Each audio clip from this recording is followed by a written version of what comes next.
اعوذ باللہ من الشیطان الرجیم، بسم اللہ الرحمن الرحیم۔ رب اشرح لی صدری ویسر لی امری واحلل عقدۃ من لسانی یفقہوا قولی۔ ربی یسر ولا تعسر وتمم بالخیر، اللہم فقہنا فی الدین، ربی زدنی علما۔ سورۃ البقرہ آیت 163 لفظی ترجمہ۔ وَإِلَٰهُكُمْ اور معبود تمہارا، الہٌ معبود ہے، واحد ایک ہی، لا نہیں، الہ کوئی معبود، الا مگر، هو الرحمن وہ وسیع رحمت والا، الرحیم نہایت رحم والا ہے۔ با محاورہ ترجمہ۔ اور تمہارا معبود ایک ہی معبود ہے، اس کے سوا کوئی معبود نہیں، وسیع رحمت والا، نہایت رحم والا ہے۔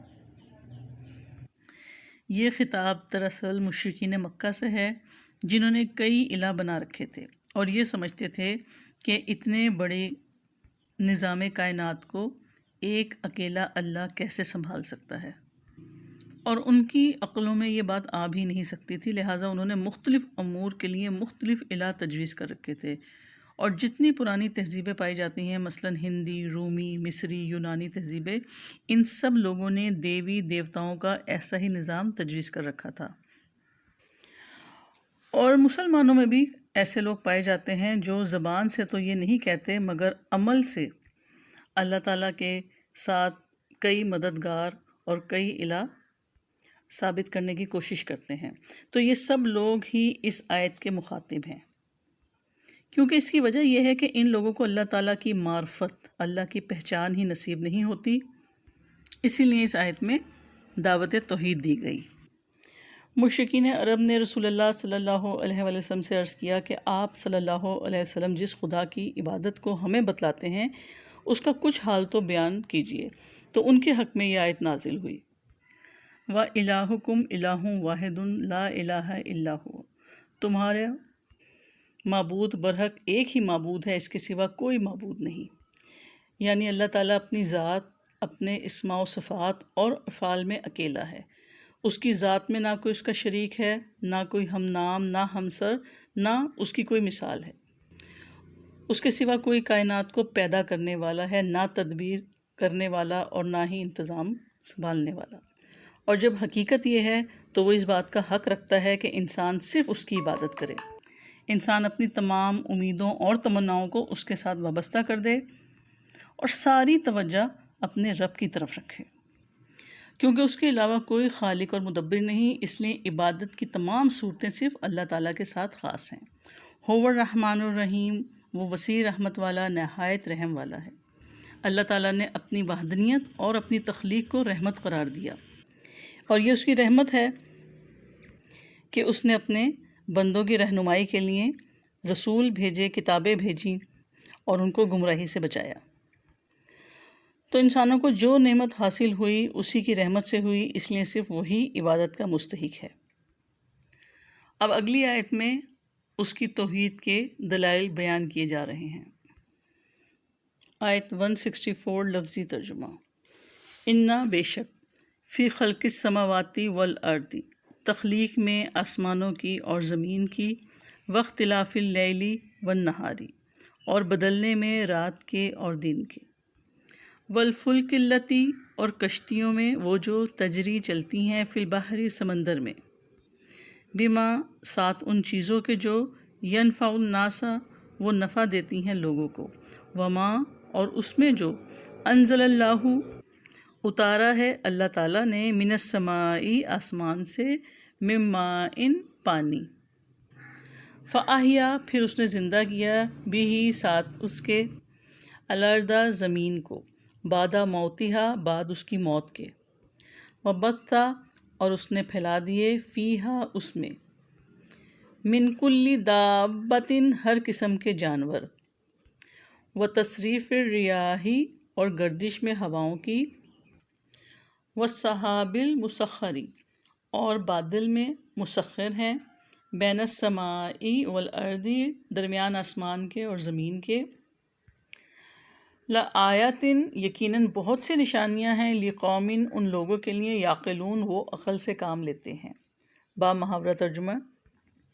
بے شک آسمانوں اور زمین کی تخلیق میں اور رات دن کے بدلنے میں، اور ان کشتیوں میں جو وہ چیزیں لے کر سمندر میں چلتی ہیں جو لوگوں کو نفع دیتی ہیں، اور اس پانی میں جو اللہ تعالیٰ نے آسمان سے اتارا، پھر اس سے زمین کو اس کی موت کے بعد زندہ کیا، اور اس میں ہر قسم کے جانور پھیلا دیے، اور ہواؤں کی گردش میں اور بادل میں جو آسمان اور زمین کے درمیان مسخر ہیں، یقیناً ان لوگوں کے لیے بہت سی نشانیاں ہیں جو عقل سے کام لیتے ہیں۔ یہ آیت اس لحاظ سے بڑی جامع ہے کہ کائنات کی تخلیق اور اس کے نظم و تدبیر کے متعلق 7 اہم امور کا اس میں ایک ساتھ تذکرہ ہے، جو کسی اور آیت میں نہیں، قرآن میں۔ حضرت عائشہ رضی اللہ تعالیٰ عنہا سے روایت ہے کہ رسول اللہ صلی اللہ علیہ وآلہ وسلم نے ان آیات کی تلاوت کی اور پھر فرمایا کہ افسوس ہے اس شخص کے حال پر جو ان آیات کو پڑھے اور پھر غور و فکر نہ کرے۔ اللہ تعالیٰ کے تنہا معبود ہونے کی پہلی دلیل، اِنَّ فِی خَلْقِ السَّمَاوَاتِ وَالْأَرْضِ، بے شک آسمانوں کی تخلیق میں اور زمین کی تخلیق میں اللہ تعالیٰ کے تنہا ہونے کی دلیل ہے۔ اور وہ اس اعتبار سے کہ ہم دیکھتے ہیں کہ آسمان کی بلندی اور وسعت کتنی زیادہ ہے، اسی طرح سیاروں ستاروں کی گردش کا ایک نظام ہے، اور اس نظام کا کوئی بنانے والا، چلانے والا اور قائم رکھنے والا ہے، کیونکہ کوئی بھی نظام نہ خود بخود بنتا ہے اور نہ قائم رہتا ہے، کیونکہ اس کائنات میں کوئی بھی معمولی سے معمولی چیز نہ پیدا کر سکتا ہے نہ اسے قائم رکھ سکتا ہے۔ اسی طرح اگر ہم زمین کو دیکھیں تو زمین کی پستی، زمین کے سمندر، پہاڑ، صحرا، میدان اور اس پہ اگنے والی نباتات، یہ سب ایک باقاعدہ نظام کے ساتھ جاری ہیں، اور یہ سارا نظام نہ خود بخود قائم ہوتا ہے نہ قائم رہ سکتا ہے، تو اس کا کوئی نہ کوئی بنانے والا، چلانے والا اور قائم رکھنے والا ہے، اور اللہ تعالیٰ واحد اور اکیلا اس زمین کو پیدا کیا اور اس کی ہر چیز کو تخلیق کیا۔ پھر فرمایا واختلاف اللیل والنہار، اور رات اور دن کے بدلنے میں، رات اور دن کی تبدیلی بھی ایک کائناتی عمل ہے جو اللہ تعالیٰ کے تنہا معبود ہونے کی دلیل ہے۔ اس اعتبار سے اس کے رات اور دن کی لگاتار آمد و رفت ایک باقاعدہ نظام کے ساتھ جاری ہے، کبھی دن بڑا ہو جاتا ہے، کبھی رات، کبھی دن گھٹ جاتا ہے اور کبھی رات، اور کبھی دونوں برابر ہو جاتے ہیں، تو وہ اللہ تعالیٰ ہی ہے جو رات کو دن میں اور دن کو رات میں داخل کرتا ہے۔ پھر فرمایا وَالْفُلْكِ الَّتِي تَجْرِي فِي الْبَحْرِ بِمَا يَنْفَعُ النَّاسَ، اور ان کشتیوں میں جو وہ چیزیں لے کر سمندر میں چلتی ہے جو لوگوں کو نفع دیتی ہے۔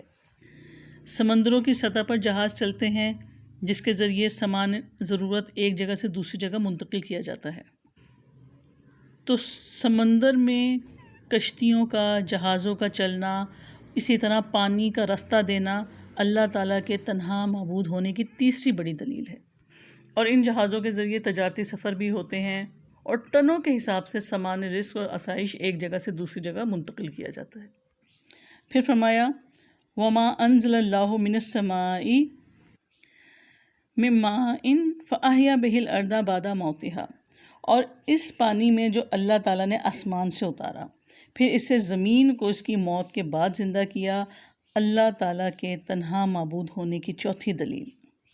آسمان سے جو پانی برستا ہے، زمین سے اوپر اٹھتا ہے، پھر وہی پانی زمین کو زندہ کرتا ہے، اور یہ سارا نظام بنانے والا، چلانے والا اللہ تعالیٰ ہی ہے، جس کو ہم واٹر سائیکل کے نام سے جانتے ہیں کہ کس طرح بخارات بن کے پانی اوپر اٹھ جاتا ہے، یہ سب اللہ کے حکم سے ہی ممکن ہے، اور یہی پانی پھر مردہ زمین کو زندہ کر دیتا ہے۔ بے آب و گیا زمین پر جب بارش ہوتی ہے تو کس طریقے سے اس زمین میں ایک زندگی اور جان آ جاتی ہے، تو اس سارے نظام کو بنانے والا اور چلانے والا بھی ایک اللہ ہی ہے۔ پھر فرمایا وَبَثَّ فِيهَا مِن كُلِّ دَابَّةٍ، اور اس میں ہر قسم کے جانور پھیلا دیے۔ اللہ تعالیٰ نے زمین میں ہر طرح کے جانور پھیلا دیے، تو یہ تخلیق اور پھیلانا اس کے تنہا معبود ہونے کی پانچویں دلیل۔ اور دیکھیں زمین پر پیدا ہونے والے جانوروں کی رنگت، شکلیں، جسامت اور فائدے مختلف ہیں، ہر جانور کو اللہ تعالیٰ جانتا ہے، وہی ان کے رزق کا انتظام کرتا ہے۔ سورہ ہود کی آیت نمبر 6 میں بھی اللہ تعالیٰ نے فرمایا کہ زمین میں چلنے والا کوئی جاندار نہیں مگر اس کا رزق اللہ تعالیٰ کے ذمے ہے، اور وہ اس کے ٹھہرنے کی جگہ کو بھی جانتا ہے اور اس کے سونپے جانے کی جگہ کو بھی، سب کچھ ایک واضح کتاب میں ہے۔ پھر فرمایا وَتَصْرِيفُ الرِّيَاحِ، اور ہواؤں کی گردش میں، ہواؤں کی تخلیق اور ان کی گردش اتنا بڑا عمل ہے جو اللہ تعالیٰ کے تنہا معبود ہونے کی چھٹی دلیل ہے۔ ہوائیں رحمت والی بھی ہوتی ہیں، عذاب والی بھی، کبھی بادل لے کر آتی ہیں، کبھی ان بادلوں کو منتشر کر دیتی ہیں۔ ہواؤں کا وسیع پیمانے پر چلانا کسی چلانے والے کے بغیر ممکن ہی نہیں، اور ان کو چلانے والا تنہا معبود صرف اللہ ہی ہے۔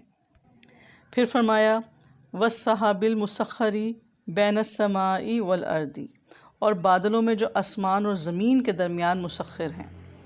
بادلوں کا مسخر ہونا اللہ تعالیٰ کے تنہا معبود ہونے کی 7ویں دلیل۔ بادلوں کا ایک وسیع اور عریض سلسلہ ہے جو آسمانوں کے مختلف حصوں میں پھیلا رہتا ہے، کہیں وہ اکٹھے ہو جاتے ہیں، کہیں منتشر ہو جاتے ہیں۔ کسی چلانے والے کے بغیر یہ بادل نہ چلتے ہیں نہ برستے ہیں۔ اللہ تعالیٰ انہیں جہاں جس وقت بھیجتا ہے چلے جاتے ہیں، جہاں سے چاہتا ہے وہ بادلوں کو واپس بلا لیتا ہے۔ پھر فرمایا لَآیَاتٍ لِقَوْمٍ یعقلون، یقیناً ان لوگوں کے لیے بہت سی نشانیاں ہیں جو عقل سے کام لیتے ہیں۔ تو عقل سے کام لینے والے کائنات کی نشانیوں سے کیا کیا سبق حاصل کر سکتے ہیں؟ عقل والے اپنے رب کی پہچان، اپنے رب کی معرفت کے لیے زمین و آسمان اور پوری کائنات پر غور و فکر کرتے ہیں، کیونکہ کائنات کی نشانیاں کائنات کے خالق کا پتہ دیتی ہیں۔ اس عظیم الشان کائنات کا ہونا یہ ثابت کرتا ہے کہ اس کا کوئی بنانے والا بھی ہے۔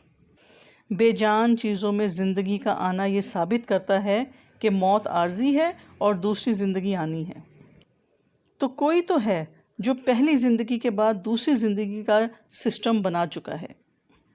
ایک ہی پانی، ایک ہی مٹی سے قسم قسم کے جانداروں کا پیدا ہونا بے حساب قدرت والے کا پتہ دیتا ہے۔ اور صرف یہی نہیں، بلکہ دیکھیں کائنات کی ہر چیز انسان کی ضرورت کے مطابق ہے، اور یہ ثابت کرتا ہے کہ اس کا خالق بے حد مہربان ہے، اور وہ اس کی ضرورت کا اہتمام اس وقت سے کر رہا ہوتا ہے جب کہ اس کا وجود بھی نہیں ہوتا۔ تو اس آیت میں ہم نے جتنی بھی اللہ تعالیٰ کی نشانیاں اور اللہ تعالیٰ کی توحید کے دلائل پڑھے، کیا یہ سارے امور اللہ تعالیٰ کی قدرت اور اس کی وحدانیت پر دلالت نہیں کرتے؟ یقیناً کرتے ہیں۔ اور کیا پھر اس تخلیق میں اور اس نظم و تدبیر میں اس کا کوئی شریک ہے؟ اور اگر نہیں تو پھر اس کو چھوڑ کر دوسروں کو معبود اور حاجت روا سمجھنا کہاں کی عقل مندی ہے؟ سبحانک اللہم و بحمدک، نشہد ان لا الہ الا انت، نستغفرک و نتوب الیک۔ السلام علیکم و رحمۃ اللہ وبرکاتہ۔